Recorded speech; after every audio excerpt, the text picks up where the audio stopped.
नमस्कार मित्रांनो, तूही रे माझा मितवा या मालिकेच्या आजच्या भागामध्ये आजी आता अर्णवला समजवताना सांगत असते की अर्णव, इतकी वर्ष मी पाहिलं आहे आणि मी माझ्या अनुभवावरून सांगत आहे की घर म्हणजे फक्त विटा आणि मातींच्या भिंती नसतात रे. घर म्हणजे असतात ती म्हणजे आपली नाती, आपुलकीने जोडलेली आपली नाती असतात आणि त्या नात्यांमधलं आपण जपलेलं प्रेम असतं. त्यामुळे जी नाती असतात ना त्यामधलं प्रेम आपण खूप जपायचं असतं. शिवाय म्हणूनच ती नाती आपण जेव्हा जोडतो तेव्हा ती अगदी विचार करताना जोडायची असतात, कारण ती पुढे आपल्या आयुष्यभरासाठीची नाती असतात. आणि म्हणूनच त्या नात्यांमध्ये आपण निवडताना जर काही प्रॉब्लेम आला तर मोठी गोष्ट होऊ शकते. म्हणूनच आपण नाती अगदी व्यवस्थित जपायची असतात आणि ती जोडताना विचारही करायचा असतो रे चिंटू, असं आजी त्याला समजावत असते. तेव्हा आता अर्णव हा आजीला म्हणतो की आजी, तुझं म्हणणं मला पटतंय आणि हो, नाती सांभाळायची आणि टिकवायची तेही मला पटतंय. परंतु कसं आहे ना, मीही आता काही गेले दिवस नाती जपतोय, समजून घेण्याचा प्रयत्न करतोय, परंतु एक गोष्ट मात्र घडतीये. तेव्हा ती विचारते की चिंटू काय? त्यावर आता अर्णव म्हणतो की आजी, मला कळतंय, परंतु कुठेतरी ना काहीतरी होतंय असं वाटतंय मला. म्हणजे ना या सगळ्या गोष्टी घडतायत ते पटत नाहीये मनाला, पण मनात काहीतरी सुरू आहे नक्की. कसली तरी घालमेल, कसली तरी चलबिचल मनात होतीये. काहीतरी मनाकडे वाटतंय, असं अर्णव आता बोलत असतो. त्यावेळेला आजी म्हणते की बस एवढंच आहे ना? म्हणजे मला एक गोष्ट सांग चिंटू, तुझ्या मनात काहीतरी घडतंय आणि तुझ्या मनाच्या विरोधात जाऊन आपण काहीही करणार नाही आहोत. मला सांग की तुला कोण आवडतंय का? किंवा तुला एखादी मुलगी आवडते जी तुझ्या मनात आहे आणि तुला तिच्यासोबत लग्न करायचं आहे, असं काही असेल तर प्लीज मला सांग. तुझ्या मनात काहीतरी चाललं आहे याचा अर्थ नक्कीच काहीतरी पॉझिटिव्ह घडणार आहे. मग सांग मला, नक्की असं काही आहे का? किंवा तुझ्या मनात कोणी असेल तर तसं स्पष्टपणे सांग चिंटू. आपण तुझ्या विरोधात किंवा तुझ्या मनाच्या विरोधात जाऊन काहीही करणार नाही आहोत, असं सरळ आता आजी त्याला बोलून दाखवते. त्यावेळेला आजीकडे तो बघतच राहतो आणि म्हणतो की नाही आजी, असं बघायला गेलं तर माझ्या मनामध्ये दुसरं कोणीही नाही आहे. हे ऐकल्यावर मात्र आजीला आता खूप बरं वाटतं आणि ती तिथेच शांत बसलेली असते. तर इकडे ईश्वरी मात्र जेवल्यानंतर बाहेर नुसत्या फेऱ्या मारत असते आणि दिवसभरातला घडलेला सगळा प्रकार तिला आठवत असतो आणि ती बेचैन होत असते की हे सगळं कसं घडणार, काय होणार याची भीती तिच्या मनात असते. आणि आजीने तिला सांगितलेलं असतं की अर्णवचं आणि लावण्याचं लग्न झालं पाहिजे. तेव्हा ईश्वरी म्हणते की जर अर्णव सरांची इच्छा नसली तरीही. तेव्हा मग ती म्हणते की तू चिंटूला लावण्याशी लग्न करण्यासाठी तयार कर. असं जेव्हा आता आजीने ईश्वरीवर जबाबदारी सोपवलेली असते त्यामुळे ती आणखीनच बेचैन असते. तितक्यातच तिथे सुप्रिया येते आणि म्हणते की इशू, अगं काय झालं, तू इथे काय आहेस अशी आणि या अशा फेऱ्या का मारत राहिली आहेस? नक्की काय झालं आहे? त्यावर आता ईश्वरी म्हणते की अगं आई, ते काय नाही, मगाशी जरा पावसात भिजून आले होते ना आणि त्यामुळे डोकंही जरा जड झालं आहे, त्याच्यामुळे शायद झोपच येत नव्हती गं, म्हणून इथे फेऱ्या मारत होते. तेव्हा मग सुप्रिया म्हणते की नक्की हेच कारण आहे की आणखी कोणतं कारण आहे? तेव्हा ती म्हणते की नाही अगं, आणखी कोणतं कारण असणार, परंतु तू सांग ना, तू इथे कशाला आली आहेस, म्हणजे तू इथे काय करतेस यावेळेला, तू झोपली नाही आहेस का? तेव्हा सुप्रिया म्हणते की हे बघ इशू, तू ना उगीचच विषय बदलण्याचा प्रयत्न करू नकोस. तू बोलतेय त्या विषयावरच बोल. नक्की काय झालं आहे? मगाशी मी तुला विचारणार होते, परंतु त्यावेळेला तू जरा अस्वस्थ वाटत होतीस, म्हणून तुला सारखं असं एकसारखं एकावर एक विचारणं मला योग्य वाटलं नाही, म्हणून मी तुला आता विचारते मला नक्की सांग की काय झालं आहे? अगं प्लीज सांग काय झालं आहे? आणि जर मला तू सांगितलंच ना इशू, तर तुझ्याच मनावरचा भार हलका होईल अगं, तुलाच बरं वाटेल मी सांगते ना. म्हणून नक्की काही झालं आहे का? मला प्लीज सांग. असं मनावर बोज घेऊन राहू नकोस. तुझ्या मनात जे काही आहे ते अगदी मोकळेपणाने माझ्याशी बोलून मोकळी हो. खरंच तुला खूप बरं वाटेल आणि तुझं मनही हलकं होऊन जाईल. आपण आपल्या मनातलं एखाद्याला सांगितलं आणि मी तुझी आई आहे ना, सांग बघू मला, असं ती तिला सांगत असते. त्यावेळेला आता ईश्वरी म्हणते की आई, अगं तू बरोबर ओळखलंयस अगदी, मला खूप त्रास होतो आहे. आता मात्र ईश्वरीला तिच्या आईने अगदी योग्य ओळखलेलं असतं आणि तिच्या मनातलंही जाणून घेतलेलं असतं. ईश्वरीला तिने बोलतंही केलेलं असतं. ईश्वरी म्हणते की आई, अगं आज खूप मोठी गोष्ट घडून गेली आहे. आज खूप मोठा फैसला झाला त्या घरात आणि खूप वादही झाले. ईश्वरीची आई म्हणते की काय झालं आहे? त्यावर आता ईश्वरी म्हणते की आई, अगं आज आजीने एक मोठी गोष्ट अनाऊन्स केली. आजीने अर्णव सर आणि लावण्या मॅडमची एंगेजमेंट अनाऊन्स केली. परंतु अर्णव सरांना तिच्याशी लग्न करणं हे बिलकुल मंजूर नाही आहे. त्यामुळे अर्णव सरही खूप भडकले होते आजीवर आणि सगळ्यांसमोर त्यांनी लग्नाला नकार दिला होता आणि म्हणूनच सगळ्यांवर अर्णव सर खूप चिडले होते. परंतु आजीला या सगळ्याचं फार वाईट वाटलं होतं की अर्णव सरांनी त्यांच्या विरोधात जाऊन या लग्नाला नकार दिला. त्यामुळे आज घरात खूप मोठे वाद झाले होते आई, आणि या घरातले असे हे वाद मी कधी यापूर्वी बघितले नव्हते आणि म्हणूनच मला खूप टेन्शन आलं. आणि तुला माहिती आहे, त्या दोघांचंही लग्न जुळवण्याची जिम्मेदारी या आजीने माझ्यावर दिली आहे. आजीने मला सांगितलं आहे की तू अर्णव सरांना लावण्या मॅडमसोबत लग्नासाठी तयार कर. आता हे ऐकल्यावर मात्र सुप्रियाला धक्काच बसतो. तर इथे आजी म्हणत असते की अर्णव, तू आता सध्या तरी लग्नाला तयार नाही आहेस, तुझ्या मनात दुसरं कोणी नाही आहे. परंतु एक गोष्ट मी नक्की तुला सांगू शकते की तू जो काही विचार करशील ना, अगदी शांत डोक्याने कर. कारण खरंच सांगते, लावण्या खूप चांगली मुलगी आहे आणि तिच्याशी जर तुझं लग्न झालं ना, तर सगळ्याच गोष्टी अगदी व्यवस्थित होऊन जातील. आणि कसं आहे ना, माझं काही सांगता येत नाही रे, माझे डोळे कधीही मिटू शकतात. त्यावेळेला आजीला तो म्हणतो की असं प्लीज बोलू नकोस. तेव्हा ती म्हणते की नाही रे चिंटू, मी खरं सांगते. त्यामुळे मला असं वाटतं की योग्य वेळेतच तुझं लग्न झालं पाहिजे. सगळ्या गोष्टी जर व्यवस्थित झाल्या ना तर ठीक आहेत. मग आता अर्णव म्हणतो की आजी, जर मी लावण्याशी लग्नाला नकार दिला तर? तेव्हा आजी म्हणते की ठीक आहे ना, मग मग मी वाट बघेन तुझ्या होकाराची. तू कधी होकार देतोयस या सगळ्या गोष्टींची मी वाट बघेन. आणि तू विचार कर ना, विचार करण्यासाठी वेळ घे. मग सगळ्या गोष्टी तुझ्यासमोर क्लिअर होतील आणि तुझं तुलाच पटेल बघ की आजी जे काही सांगत होती ते अगदी योग्य सांगत होती. तेव्हा मग अर्णव म्हणतो की आजी, लावण्याच्या बाबतीत तसं काही माझ्या मनात खरंच नाही आहे. कारण शी जस्ट अ कलीग, बाकी काही नाही. आणि तसं बघायला गेलं तर आमच्यात फारशी मैत्रीही नाही आहे आणि आमच्यात बिझनेस रिलेशन्स आहेत. म्हणजे तिच्या आईशी मी ॲज अ बिझनेस पार्टनर म्हणून बोलत असतो. बाकी असं काही माझ्या मनात नाही आहे. म्हणूनच लावण्याच्या बाबतीत विचार करावासाही वाटत नाही, कारण तिच्या बाबतीत कुठल्याही गोष्टी अशा मनाला पटत नाहीत. तेव्हा मग आजी म्हणते की अर्णव, अरे मला तरी वाटतंय की तू या गोष्टीचा विचार करावा. हवं तर हळूहळू विचार कर. आणि काय ना, आता काही घाई नाही आहे. तू तुझ्या कलाने घे आणि तू काही तो योग्य निर्णय घे. बाकी मला काही नाही वाटत. तेव्हा मग अर्णव म्हणतो की आजी, म्हणजे मला तरी वाटत नाही आहे की या गोष्टीचा विचार करूनही काही घडू शकतो. बरं चल, मी निघतो, असं म्हणून आता तो तिथून निघून जातो. आता आजी मनातल्या मनातच विचार करत असते की अर्णव, ठीक आहे, आत्ता तुझा नकार आहे, परंतु एक ना एक दिवस नक्की असा येईल की तू धावत धावत माझ्याजवळ येशील आणि म्हणशील की आजी, मी लावण्यासोबत लग्नासाठी तयार आहे आणि मला लावण्याशी लग्न करायचं आहे. असा भोळा विश्वास आता आजीच्या इथे मनामध्ये असतो आणि ती त्याच गोष्टी डोक्यात घेऊन आता खूप आनंदात असते. आणि अर्णव आणि लावण्याचंच लग्न होणार असा पूर्ण विश्वास आजी मनात बाळगून असते. परंतु नियतीला काही वेगळंच मान्य असतं. तर इथे आता ईश्वरी ही खूप टेन्शनमध्ये असते की आजीने माझ्यावर सगळी जबाबदारी सोपवली आहे, मी काय करू? तेव्हा मग आता सुप्रिया म्हणते की ठीक आहे ना ईश्वरी, तुला याच्यात घाबरण्यासारखी किंवा काही टेन्शन घेण्यासारखी गोष्टच नाही आहे. अगं, लग्नाच्या या ज्या गाठी असतात ना, त्या तू किंवा मी किंवा आजी जुळवून काहीच होत नसतं.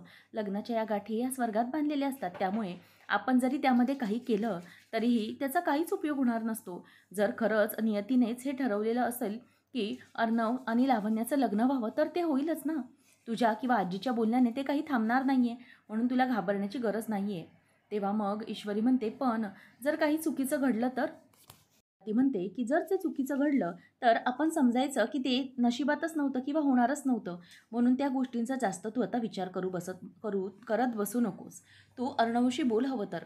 आणि पुढे ज्या गोष्टी घडतील त्या ठीक आहेत.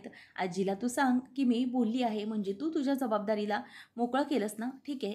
परंतु आता पुढे त्याचा जास्त विचार करू नकोस, ठीक आहे. असं म्हणून ती आता तिला शांत करते आणि चल, रात्र खूप झाली आहे, झोप चल, असं म्हणून ती निघून जाते. त्यावेळेला ईश्वरी आता मनात पुन्हा विचार करते की नाही गं आई, किती कोशिश केली तरी मनातून ते विचारच जात नाही आहेत. काय करू, मला खरंच काही कळत नाही आहे. असं म्हणून ईश्वरी पुन्हा एकदा अस्वस्थ झालेली असते आणि ती मनातच विचार करते की आईने मला जे काही समजवलं ते अगदी योग्यच होतं. परंतु मला असं का वाटत आहे की अर्णव सरांसाठी लावण्या योग्य मुलगी नाही आहे. अर्णव सर आणि लावण्या मॅडमचं लग्न होऊ नये असं मला का वाटतंय. असा विचार आता ईश्वरी इथे आता करत असते.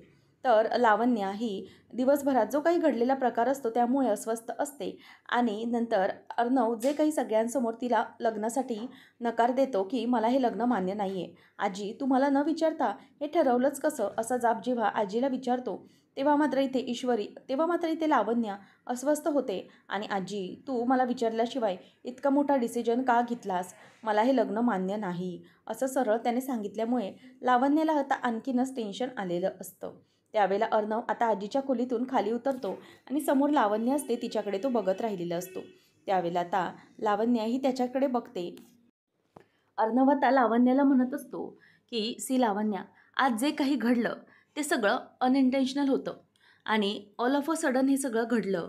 आजीने आज अचानक सगळ्यांसमोर एंगेजमेंटचं अनाऊन्समेंट केलं त्यामुळे मी असं वागलो. परंतु प्लीज त्याबद्दल तू गैरसमज करून घेऊ नकोस आणि आय नो तू या सगळ्यामुळे हर्ट झाली आहेस. तेव्हा ती म्हणते की एक मिनिट AR, या सगळ्याचं एक्सप्लेनेशन देण्याची काहीच गरज नाही आहे. मी तुझ्यासाठी कोणीही नाही आहे, तर तू हे सगळं एक्सप्लेनेशन कशासाठी देतो आहेस? आणि काय ना, द ग्रेट ASRने मला एक्सप्लेनेशन द्यावं किंवा मला काही गोष्टी समजाव्यात, इतकी काही तर मी महत्त्वाची नाही आहे ना तुझ्यासाठी. मग उगीचच कशाला? म्हणून जाऊ दे ना, कशाला सगळं हे बोलतोयस? तेव्हा मग ती म्हणते की जाऊ दे, लिव्ह इट. तेव्हा मग अर्णव म्हणतो की हे बघ लावण्या, आय नो तू खूप हर्ट झाली आहेस या सगळ्यामुळे. म्हणजे आजीने ऑल ऑफ अ सडन हे सगळं केलं, सगळ्यांसमोर एंगेजमेंटची गोष्ट काढली आणि म्हणूनच मला पटकन रिॲक्ट व्हायला लागलं, कारण मला हे सगळं मान्य नव्हतं. परंतु मला या सगळ्या गोष्टी अजिबात मान्य नाही आहेत किंवा मी कोणतंही डिसिजन घेण्याच्या वे ऑफ माइंडमध्ये नाही आहे, त्यामुळे मला हे सगळं नाही आवडलं. तेव्हा मग ती म्हणते की ठीक आहे AR, यू नो जे आज सगळं घडलं ना त्या बाबतीत मला हर्ट झालं, परंतु मी स्वतःच्या रिस्पेक्टबद्दल विचार करत बसले नाही, कारण तुझ्यासमोर मला माझी रिस्पेक्ट महत्त्वाची नाही आहे. कारण का माहिती आहे?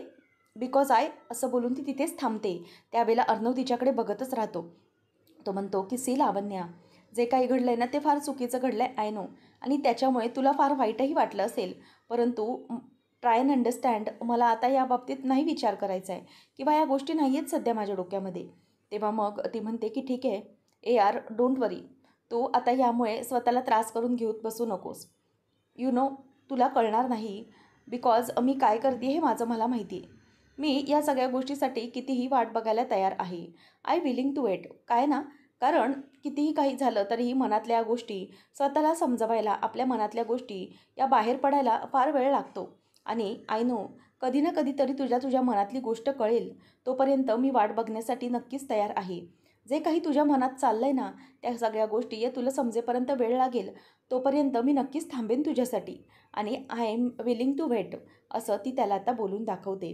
त्यावेळेला तो म्हणतो की सी लावण्या, आता मला याबाबतीत काहीच बोलायचं नाही आणि मी याबाबतीत आता डिसिजनही घेऊ शकत नाही आहे. त्यामुळे आता रात्र खूप झाली आहे, सो तू झोप, गुड नाईट, असं बोलून तो निघून जातो. त्यावेळेला मग तिला मात्र वाईट वाटतं आणि ती मनात विचार करते की नाही, कितीही काही होऊ दे परंतु ही लावण्य आता मागे हटणार नाही. यार तुला काय वाटतंय की तू या सगळ्या गोष्टी संपवशील, तर असं अजिबात होणार नाही. तू आता माझ्याकडे येईपर्यंत मी खूप गोष्टी काय काय करणार आहे ते बघ आणि त्यामुळे तुला माझ्यापर्यंत यावंच लागेल. मी लावण्य आहे, तू मला ओळखत नाहीस, असं म्हणून ती आता खूप तापून उठलेली असते. त्यानंतर दुसऱ्या दिवशी सकाळी नमू ही ईश्वरीसाठी चहा घेऊन येते आणि म्हणते की ईश्वरी, हे घे गरमागरम अद्रकवाली चाय. आता ती चहा घेते आणि नंतर नमू सुप्रियाला चहा देते, स्वतःही चहा प्यायला बसते, परंतु ईश्वरीचं अजिबात लक्ष नसतं. आता सुप्रिया म्हणते की अगं इशू काय झालं? अगं चहा आहे, गरम आहे, घे ना चहा, अशी का बसली आहेस तू, कसला विचार करतेस? त्यावेळेला ईश्वरीचं बोट आता चहाच्या कपामध्ये पडतं आणि तिचं बोट भासतं. ती आई गं असं बोलते. तेव्हा मग सुप्रिया आणि नमू म्हणतात की अगं काय चाललंय तुझं? अगं तुझं बोट भाजलंय, कुठल्या विचारात गुंतली आहे तितकी तू, असं म्हणून आई तिला विचारते. आणि त्यावेळेला ईश्वरी म्हणते की आई तुला खरं सांगू का, मला ना खरंच खूप उलझन झाली आहे. सुप्रिया म्हणते की सांग ना नक्की काय झालं आहे? तेव्हा ती म्हणते की आई, आपल्यावरती ना एखादी जबाबदारी कोणीतरी सोपवतं बरोबर, परंतु ना आपल्याला थोड्या वेळाने लक्षात येतं की ही जबाबदारी आपण पारच पाडू शकत नाही आहे. म्हणजे हे जे काही काम आहे ना ते आपल्याला करताच येणार नाही आहे आणि आपल्याला ते काम जमतही नाही. मग आपण ती जबाबदारी कशी काय पार पाडणार, असा सगळा प्रश्न आपल्याला पडतो. मग तेव्हा नेमकं काय करायचं असंही कळत नाही. तेव्हा आता सुप्रिया म्हणते की हे बघ इशू, तू नेमकं काय बोलण्याचा प्रयत्न करतेस ना ते जरा मला प्लीज सांगशील का? नेमकं तू काय बोलतेस? तेव्हा मग आता ती म्हणते की हो मी सांगते तुला, अगदी व्यवस्थितपणे सांगते. बघ आता आपल्यावर कोणीतरी दोघांचं नातं जोडण्याची जिम्मेदारी दिलेली आहे. म्हणजे सांगायला गेलं तर आजीने माझ्यावर जबाबदारी सोपवली आहे अर्णव सर आणि लावण्या मॅडमचं लग्न जुळवण्याची. परंतु त्यातल्या एकाला हे लग्नच मंजूर नाही आहे आणि पुढे जाऊन आपल्याला असं लक्षात आलं की आपण हे नातं जुळवलं, परंतु त्या नात्यामध्ये ते दोघंही खुश नाही आहेत. मग त्या गोष्टीचा जाऊन आपल्याला पुढे पछतावा व्हायला नको, इतकंच मला वाटतं.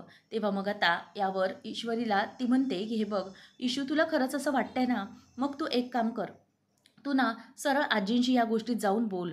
तुला ही जर जबाबदारी पटत नसेल किंवा पार पाडता येत नसेल तर तू आजीशी सरळ बोल की आजी मला ही जबाबदारी पेलता येणार नाही आहे. कसं वाटतंय तुला? बरोबर म्हणते ना मी?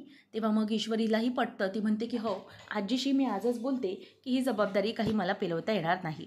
त्यानंतर आपल्याला पाहायला मिळतं पुन्हा एकदा राकेश सकाळी निघालेला असतो आणि मनात विचार करतो की इंदोरी जिलेबी यायच्या आत मला इथून सटकायला हवं.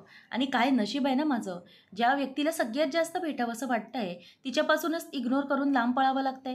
तितक्यात अंजली येते आणि म्हणते की अहो कुठे निघाल्यात, हे घ्या चहा तरी पिऊन घ्या. तेव्हा तो म्हणतो की आता नको होता मला चहा, परंतु ठीक आहे तू इतक्या प्रेमाने आणलास तर दे, घेतो. ते दोघंही तिथे बसतात आणि त्यावेळेला अंजली म्हणते की अहो निदान कोणीही घरात माझं ऐकत नाही, निदान तुम्ही तरी ऐका ना. तेव्हा तो विचारतो की काय गं, काय झालं? तेव्हा अंजली म्हणते की तुम्ही प्लीज एकदा अर्णवशी बोला ना या बाबतीत. आणि तुम्हाला माहिती आहे का, आजी माझं ऐकत नाही आहे. आजी त्या अर्णवचं लावण्याबरोबर लग्न जुळवायला निघाली, जे की मला अजिबात मान्य नाही आहे. तेव्हा मग तो म्हणतो की अगं ठीक आहे ना, लावण्य चांगली मुलगी आहे ना, मग त्यात वाईट काय आहे? तेव्हा मग ती म्हणते की नाही, लावण्याला आपल्या चिंटूसोबत मी इमॅजिनच नाही करू शकत हो. मला असं वाटतंय की अर्णवला ना ईश्वरी आवडते, म्हणजे त्याच्या मनालाच ते कळत नाही आहे. तेव्हा तो म्हणतो की काय ईश्वरी? तेव्हा मग ती म्हणते की हो, चिंटूला ईश्वरी आवडते, परंतु त्याचं त्यालाच कळत नाही आहे. मला तर हे समजत नाही आहे की तू कधी या स्वतःला गोष्टी मान्य करून घेणार आहे. खरं तर माझ्याशी तू बोलत नाही आहे, नाहीतर मीच त्याच्याशी बोलले असते. आणि तुम्ही या गोष्टी प्लीज बोलाल का त्याच्याशी? कसं आहे ना की मलाही बघायचं आहे तो किती काळ माझ्याबरोबर अबोला धरून राहतोय. माझ्याशी तू बोलत नाही आहे, परंतु मलाही बघायचं आहे तो कधी बोलतोय माझ्याशी. तेव्हा मग आता लगेच तो म्हणतो की बरं ठीक आहे, एवढंच आहे ना, मी बोलतो अर्णवशी, नको काळजी करूस, असं म्हणून तो तिला शांत करतो. अंजली म्हणते की खरंच अर्णव आणि ईश्वरी यांची जोडी खूप चांगली आहे. आम्ही बघितलंय ना त्यांना एकमेकांसोबत अगदी कम्पॅटेबल आहेत दोघंजण एकमेकांना. दोघं भांडतात, परंतु त्यांचं प्रेमही असेल एकमेकांवर तितकंच, असं वाटतं. दोघं एकमेकांना सांभाळू शकतात. असं सगळं ती बोलल्यावर इथे राकेशला राग येत असतो आणि त्याची चिडचिड होत असते. आता अर्णव निघालेला असताना राकेश त्याला आवाज येतो आणि म्हणतो की एक मिनिट अर्णव, तू निघालायस का? मला तुझ्याशी जरा बोलायचं होतं. तेव्हा अर्णव येतो आणि म्हणतो की हां जीजू बोला ना, काय झालं? तेव्हा तो म्हणतो की जे काही घरात चाललं आहे त्याच्याबद्दल ॲक्च्युली म्हणजे तुला राग आला आहे ना, म्हणजे तुझ्या मनात जे काही आहे ते कोणी समजून घेत नाही आहे. तेव्हा तो म्हणतो की हो, सध्याचं वातावरण तेच आहे. घरात प्रत्येकाला असं वाटतं की त्यांचं बरोबर आहे. तेव्हा मग तो म्हणतो की नाही, मला तरी असं अजिबात वाटत नाही आहे, कारण आजीने जो काही डिसिजन घेतला आहे तो योग्य आहे. लावण्या अगदी तुमच्यासाठी परफेक्ट आहे, मला माहिती आहे. कारण लावण्यासारखी हुशार, स्मार्ट, इंटेलिजंट आणि गुड लुकिंग मुलगी, शिवाय तिचं फॉरेनला शिक्षण झालं आहे. इतक्या सगळ्या गोष्टी असताना अशी मुलगी ही भेटणं हे खूपच कठीण आहे आणि ती खरंच तुमच्यासाठी खूप चांगली आहे, असं आपल्या अंजलीलाही वाटतं. तेव्हा ती म्हणते की म्हणजे ताईने हे सगळं तुम्हाला सांगितलं आहे? शुअर? तेव्हा तो म्हणतो की हो, अंजलीने हे सगळं सांगितलं आहे आणि तिला या गोष्टी खरंच खूप आवडल्यात आणि लावण्या तुझ्यासाठी आवडली तिला, म्हणूनच तिने मला बोलायला पाठवलं. काय ना, तिला वाटतंय की तुला या सगळ्या गोष्टींची चीड येते, म्हणूनच मी तुझ्याशी बोलण्यासाठी म्हणून आलो, बाकी काही नाही. त्यावेळेला मग आता लगेच अर्णव म्हणतो की बघूया काय करायचं ते. आणि तो आता निघत असताना त्यावर त्याला राकेश म्हणतो की बरं ठीक आहे, तुम्ही आता ऑफिसमध्येच चालले असाल ना, तर मला जरा प्लीज कोर्टात सोडशील का? त्यावेळेला अर्णव म्हणतो की ओके, नो प्रॉब्लेम, असं म्हणून आता ते दोघंही आता गाडीमध्ये बसत असतात. तर इथे मित्रांनो एक मोठा डाव लावण्याच्या बाबतीत त्याने खेळलेला असतो, कारण या सगळ्या बाबतीतच अर्णवला लावण्य अजिबात आवडत नाही हे जेव्हा त्याला माहीत पडतं राकेशला, तेव्हा राकेशने मुद्दाम या सगळ्या गोष्टी खोट्या खोट्यापणाने सांगितलेल्या असतात. कारण त्याला ईश्वरीला बाजूला करून लावण्याशीच अर्णवचं लग्न लावून द्यायचं असतं, म्हणून तो खोटं नाटं सांगून सगळ्या गोष्टी त्याच्या मनात भरवण्याचा प्रयत्न करू लागतो. आता अर्णव आणि राकेश दोघंजणही गाडीत बसतात आणि निघून चाललेले असतात. आणि त्याच वेळेला इथे आता आजीने एक मोठं प्लॅनिंग केलेलं असतं. आजीने लावण्याच्या बाबतीत आणि अर्णवच्या बाबतीत एक मोठा डिसिजन घेतलेला असतो. आता राकेश गेल्यानंतर अंजली आणि मामा दोघंही आजीजवळ येतात आणि म्हणतात की काय झालंय, तू अचानक का बरं बोलवलंस, काही टेन्शनची गोष्ट नाही आहे ना? तेव्हा ती म्हणते की नाही, काहीच नाही, मी ना एक निर्णय घेतला आहे आणि त्या बाबतीत तुमची मला जरा मदत हवी आहे आणि तुमच्या दोघांनाही एक महत्त्वाचं काम आणि जबाबदारी पार पाडायची आहे, त्यासाठी मी तुम्हा दोघांना इथे बोलवलं आहे. आता दोघांनाही कळत नाही की नेमकं आजीला काय बोलायचं आहे, कारण आजी जेव्हा जेव्हा बोलते लावण्याच्या बाजूने बोलते हे त्यांना माहीत असतं, म्हणून ते दोघंही एकमेकांकडे आता बघायला लागतात. आजी म्हणते की हो, ते काम असं आहे की तुम्हाला अर्णवला सोमवती अमावस्येची पूजा आहे ना, त्याच्यासाठी तयार करायचं आहे, म्हणजे पूजेला बसण्यासाठी. त्यावर आता शॉक होतात आणि बघतच राहतात. तेव्हा मग मामा म्हणतो की अगं आई, परंतु अर्णव हे सगळं मानत नाही ना, तो हे सगळं मान्यच करत नाही, मग आपण त्याला या सगळ्या गोष्टींसाठी कसं काय भाग पाडणार आहोत? तेव्हा ती म्हणते की हो, हे सगळं आपल्याला करावंच लागेल, त्याला भाग पाडावंच लागेल, कारण मला या पूजेसाठी फक्त एकट्या चिंटूला नाही, तर चिंटूसोबत लावण्या या दोघांनाही त्या सोमवती अमावस्येच्या पूजेसाठी बसवायचे आहे आणि त्यासाठी माझा हा हट्ट आहे, असं समजा. हवं तर चिंटू आणि लावण्या दोघंजणही जोडीने या पूजेला एकत्र बसले पाहिजेत, एवढंच मला वाटतंय, असं आता आजी ही मामा आणि अंजलीला बोलून मोकळी होते. परंतु त्या दोघांनाही ते अजिबात पटत नसतं. मामा अंजली फक्त एकमेकांच्या चेहऱ्याकडे बघतच राहिलेले असतात. आता काय करावं हे त्यांना काही कळत नाही. परंतु आजीचं मात्र पूर्णपणे ठरलेलं असतं की काही झालं तरी अर्णव आणि लावण्या दोघंजणही पूजेसाठी बसले पाहिजेत. तर इकडे राकेश आणि अर्णव दोघंही गाडीने निघालेले असतात आणि त्या दोघांच्याही गप्पा सुरू असतात. तेवढ्यातच समोरून ईश्वरी येत असते आणि ईश्वरी येता येता अर्णव हा पटकन जोरात ब्रेक दाबून गाडी थांबवतो आणि ईश्वरी ही पटकन मागे वळवतं आणि आई ग असं ती जोरात ओरडते. त्याच वेळेला इथे आता ईश्वरी ही प्रचंड घाबरलेली असते आणि राकेशचं लक्ष हे तिच्याकडे जातं आणि त्याला लक्षात येतं की इथे ही ईश्वरीच आहे. आता तो पूर्ण डोळे फिरवतो आणि घाबरतो. जर आता ईश्वरीने मला बघितलं तर खूप मोठा प्रॉब्लेम होऊ शकतो, हे त्याच्या आता लक्षात आलेलं असतं. आता त्याच्यासमोर मोठा प्रश्न उभा असतो की आता मी काय करू? नक्की मी गाडीतून उतरून जाऊ तरी कशा? नेमकं काय कारण काढू? हा प्रश्न त्याच्या डोक्यात असतो. परंतु आता मिस इंदोर असं बोलत असं बोलत अर्णव तिला आवाज देतो आणि खूप घाबरतो की हिला काही भीती वाटते की काय, आणि म्हणूनच आता अर्णव हा तिथेच गाडीत बसून असतो. आता ईश्वरीला मात्र तिने पूर्ण डोळे मोठे केलेले असतात. गाडी उडवते की काय या भीतीने तिने हे सगळं केलेलं असतं. पुढच्या भागात आपण पाहणार आहोत की आजी आता ईश्वरीला सांगत असते की ईश्वरी, मला माहिती आहे चिंटू ना खूप हट्टी आहे, तो लवकरात लवकर सहजासहजी ही गोष्ट मान्य करणार नाही, परंतु तू ना त्याला समजव की लावण्य त्याच्यासाठी योग्य आहे आणि लावण्याशीच तू लग्न कर. ही गोष्ट तू त्याला जर समजवलीस ना, तर तो तुझं नक्की ऐकेल असं मला वाटतं. आणि मला माहिती आहे हे नक्कीच कधी ना कधीतरी घडू शकतं, कारण लावण्य आणि अर्णव एकमेकांसाठी अगदी योग्य आहेत. त्यांची पत्रिकाही जोडली जाते, म्हणजे त्यांचं लग्न ही नक्कीच होणार आणि तुझ्यावर ही जबाबदारी आहे. तू आता अर्णवला पूजेसाठी तयार कर, असं ती आता तिला सांगत असते. तर वल्लरी सात्विकाचा फोटो दाखवत लावण्याला म्हणते की हे बघ, हा फोटो आहे ना, या फोटोमध्ये सात्विकाला बघ. तिने जशी साडी नेसली आहे, तिच्या चेहऱ्यावरती जसे काही हावभाव आहेत ना, ते सगळं आणण्याचा तू प्रयत्न कर. तशी साडी नेसण्याचा प्रयत्न कर किंवा तिच्या चेहऱ्यावर जे काही एक्सप्रेशन्स आहेत ते तू आणण्याचा प्रयत्न कर, अगदी भोळे एक्सप्रेशन्स. म्हणजे कसं आहे ना, या सगळ्या भावभावांच्या प्रेमामध्येच अर्णव पडेल आणि तुझ्यामध्ये जर अर्णवला त्याची आई दिसली, म्हणजे तुझ्यामध्ये अर्णवला जर आई दिसली, तर त्याला असंच वाटेल की सात्विकाचा आशीर्वाद हा तुझ्या डोक्यावर आहे आणि खरंच तो तुझ्यावर आणखीनच प्रेम करू लागेल. तू जर अर्णवला त्याच्या आईसारखी वाटलीस ना, तर मात्र तुझं कामच संपलं असं समज. सगळ्या गोष्टी अगदी व्यवस्थित घडतील आणि मग लवकरात लवकर अर्णव आणि तुझ्या बाबतीतला जो काही निर्णय आहे तो अर्णव घेऊन मोकळा होईल आणि तुझ्याशी लग्नाला तो तयार होईलच, असं आता लावण्याला ती बोलून दाखवते. तेव्हा लावण्य म्हणते की येस मामी, आता हे जे काही आहे ना, ते मी पूर्णपणे ऐकून घेतलेलं आहे. आत्ता मी बघते की पुढे काय करता येईल ते. आता मी लवकरात लवकर असा काही डाव टाकणार आहे ना, असं काही करणार आहे जेणेकरून AR स्वतः माझ्या प्रेमात पडेल आणि AR स्वतः माझ्याशी लग्न करण्यासाठी तयार होईल, असं म्हणून ती आता मनातल्या मनात खुश होत असते. परंतु नियतीला वेगळंच मान्य असतं. आता ईश्वरी आणि अर्णव यांची जोडी नेमकी कशी जमणार, लावण्य कशी काही बाजूला होणार, हे पाहणं रंजकतेचं ठरेल. अशाच अपडेटसाठी चॅनलला नक्की सबस्क्राईब करा. धन्यवाद.